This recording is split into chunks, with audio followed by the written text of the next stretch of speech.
श्री स्वामी समर्थ. नमस्कार मंडळी, स्वागत आहे तुमचे माझ्या यूट्यूब चॅनलवरती. आजचा दिवस तुम्हाला खूप छान सुखाचा आनंदाचा जाऊ हीच स्वामींच्या चरणी प्रार्थना करते आणि आज या नवीन व्हिडिओला सुरुवात करते. डिसेंबरचा महिना सुरू असून यात मार्गशीर्ष महिन्याला विशेष महत्त्व आहे. हा महिना धार्मिकदृष्ट्या अधिकच पवित्र मानला जातो. या मार्गशीर्ष महिन्यातील आज पहिला शनिवार आणि या दिवशी आलेली आहेत चंपाषष्ठी. आज 7 डिसेंबर आहे, तर या दिवशी चंपाषष्ठी जी आहे तर ती साजरी केली जाणार आहे. चंपाषष्ठीला खंडोबाची नवरात्र म्हणून सुद्धा ओळखले जाते. हा भगवान शंकराच्या अवतारांपैकी एक आहे. भगवान खंडोबाच्या मल्ल आणि मणी या 2 राक्षसावर झालेल्या विजयाचे स्मरण म्हणून चंपाषष्ठी हा सण आपण साजरा करत असतो. या राक्षसांचा पराभव करण्यासाठी भगवान शंकराने मार्तंड भैरवाचे रूप घेतले होते आणि हे युद्ध एकूण 6 दिवसांनी संपले होते. आणि या दिवशी मार्गशीर्ष महिन्यातील षष्ठी तिथी होती आणि म्हणून या दिवशी आपण वाईटावर चांगल्याची मात म्हणून हा दिवस साजरा करत असतो. या दिवशी खंडोबाची तळी भरली जाते. तसेच या दिवशी घरामध्ये नागदिवे सुद्धा लावले जाते, कारण हा दिवस आपण नागदिवाळी म्हणून सुद्धा साजरा करत असतो. तसेच या दिवशी आपल्या वास्तुशास्त्रामध्ये करण्यासाठी काही उपाय सुद्धा सांगितले जातात. आज या व्हिडिओमध्ये मी तुम्हाला एक अतिशय प्रभावी असा उपाय सांगणार आहे. आज चंपाषष्ठीच्या दिवशी संध्याकाळी घरात कापुरासोबत ही एक वस्तू जाळायची आहे.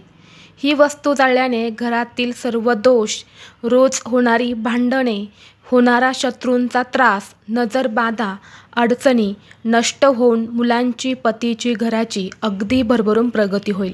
घरात अखंड लक्ष्मी नांदेल असा हा उपाय आज या व्हिडिओमध्ये मी तुमच्यासोबत शेअर करणार आहेत. त्यामुळे तुम्ही हा व्हिडिओ स्किप न करता शेवटपर्यंत पाहत राहा. चॅनलवरती नवीन असाल तर सबस्क्राईब करा आणि असेच माहितीपूर्व नवनवीन व्हिडिओ पाहण्यासाठी बेल आयकॉनला प्रेस करा. आज व्हिडिओमध्ये मी तुम्हाला जो उपाय सांगणार आहे तर हा उपाय आपल्याला संध्याकाळी करायचा आहे. संध्याकाळी तुम्ही 6 नंतरनं रात्री 12 वाजेपर्यंत हा उपाय कधीही करू शकता. परंतु तुम्हाला अगदी शक्य असेल, तुम्ही घरीच असेल तर तुम्ही हा उपाय सायंकाळी 6 वाजल्यापासून ते रात्री 12 वाजेपर्यंत करण्याचा जास्तीत जास्त प्रयत्न करा. कारण ही जी वेळ असते तर ती अतिशय शुभ वेळ मानली जाते. या वेळेमध्ये आपल्या घरामध्ये लक्ष्मी येते आणि जर आपण या वेळेला हा उपाय जर केला तर या उपायाचा आपल्याला दुप्पट पटीने फळ प्राप्त होते. या चंपाषष्ठीच्या दिवशी घरामध्ये कापूर जाळल्याने आपल्याला यज्ञ करण्याचे पुण्यप्राप्ती होते आणि घरामध्ये यज्ञ करणं म्हणजे घरातील सर्व वाईट गोष्टी दूर करणे. आणि म्हणून आजच्या दिवशी आपल्याला घरामध्ये हा उपाय जो आहे तर तो नक्की करायचा आहे. जर घरामध्ये काही दोष असेल, काही नकारात्मकता असेल, काही दरिद्री असेल तर ती दूर होण्यासाठी, त्याचबरोबर आपल्याला एखाद्या शत्रूंचा वारंवार त्रास होत असेल, शत्रू आपल्यावरती गुपित वार करत असेल किंवा त्या शत्रूमुळे आपली महत्त्वाची कामं पूर्ण होत नसेल, आपले जे काही विरोधक असतात तर त्या आपल्या आयुष्यामध्ये अडचणी निर्माण करण्याचा प्रयत्न करत असतात, ते नेहमी आपल्या चांगल्या कामांमध्ये विरोध करत असतात, तर अशा शत्रूंचा नाश करण्यासाठी हा उपाय अत्यंत प्रभावी मानला जातो. तसेच घरामध्ये रोज सकाळी संध्याकाळी भांडणं होत असेल, मग ती नवरा बायकोची भांडणं असेल, आई मुलांची असेल, सतत घरामध्ये अगदी लहान सहान गोष्टीवरनं कटकटी होत असेल, मतभेद होत असेल, तर यासारखी भांडणे दूर करण्यासाठी हा उपाय तुम्ही आजच्या दिवशी अवश्य करू शकता. आज चंपाषष्ठीला हा उपाय केल्याने घराची, मुलांची, पतीची अगदी भरभरून प्रगती होईल. घरात सुख, शांती, समृद्धी नांदायला सुरुवात होईल. आपल्या घरामध्ये कापूर जाळणे अत्यंत महत्त्वाचे मानले जाते. यामुळे घरातील नकारात्मक ऊर्जेचा नायनाट होत असतो आणि घरातील वादविवाद थांबून आनंदाचं वातावरण निर्माण होत असतं. तर हा उपाय तुम्हाला संध्याकाळी करायचा आहे. हा उपाय करण्यासाठी आपल्याला एक मातीची पंती किंवा एखादी मोठी प्लेट किंवा कापूर जाळायचं भांडं घ्यायचं आहे. यामध्ये आपल्याला एक गाईच्या शेणाची जी शेणकूट असते, ज्याला गोरी म्हटले जाते किंवा शेणी म्हटलं जातं, तर ती तुम्हाला घ्यायची आहेत. अगदी मोठी घेण्याची गरज नाही. एक छोटासा तुकडा जो असतो तर तो गाईच्या शेणाचा आपल्याला घ्यायचा आहे. जिथे पूजेचं साहित्य मिळतं तर तिथे ही शेणकूट जी आहे तर ती तुम्हाला भेटून जाईल. तर ती तुम्हाला आणायची आहेत. ती त्या प्लेटमध्ये तुम्हाला ठेवायची आहेत आणि त्यावरून तुम्हाला एक कापराची वडी ठेवायची आहेत. उपाय करण्यासाठी आपल्याला 7 कापराच्या वड्या लागणार आहेत. 7 कापराच्या वड्या तुम्हाला साईडला एका प्लेटमध्ये ठेवायच्या आहेत. एकच कापराची वडी जी आहे तर ती तुम्हाला त्या शेणकुटावरती ठेवायची आहेत. हा उपाय आपण आपल्या देवघरासमोर करायचा आहे. यामुळे देवघरामध्ये दिवा लावायचा, तुळशीपाशी दिवा लावायचा, आसन घ्यायचा आणि आसनावरती बसून हा उपाय तुम्हाला करायचा आहे. आता जी शेणकुटावरती आपण कापराची वडी ठेवली आहे तर ती तुम्हाला देवघरासमोर प्रज्वलित करायची आहेत.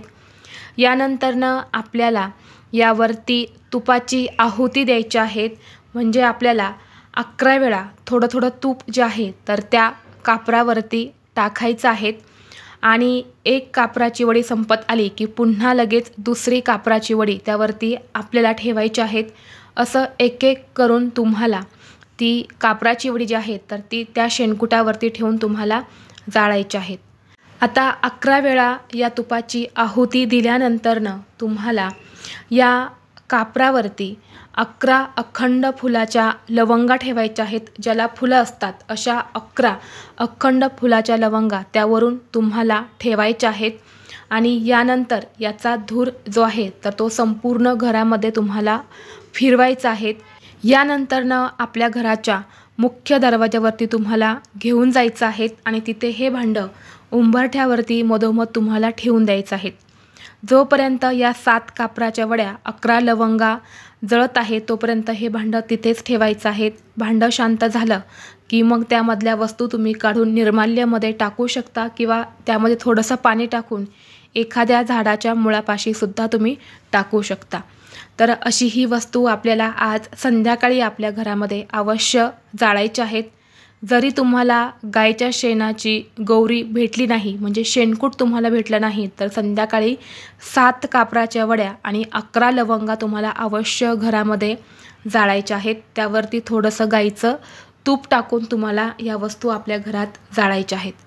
तसेच या दिवशी या उपायासोबतच नैवेद्याला सुद्धा खूप महत्त्व आहे. आपल्या घरामध्ये आपल्याला आज बाजरीची भाकरी आणि वांग्याचं भरीत जो आहे तर त्याचा नैवेद्य बनवायचा आहे आणि तो देवांना तुम्हाला आवर्जून दाखवायचा आहे.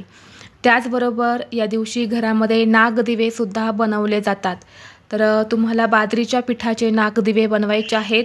हे दिवे तुम्ही बघा घरातल्या सदस्यांच्या दुप्पट संख्येमध्ये बनवू शकता किंवा तुम्हाला 9 नागदिवे जे आहेत तर ते बनवायचे आहेत आणि हे 9 नागदिवे जे आहेत तर ते तुम्हाला उकडून घ्यायचे आहेत आणि यानंतर या दिव्यामध्ये तुम्हाला तूप घालायचं आहे. या दिव्याने तुम्हाला देवांना ओवाळायचं आहेत आणि यानंतर हे नागदिवे जे आहेत तर ते तुम्ही खाऊ देखील शकता किंवा तुम्ही एखाद्या मोठ्या झाडाखाली नेऊन टाकले तरीसुद्धा चालेल.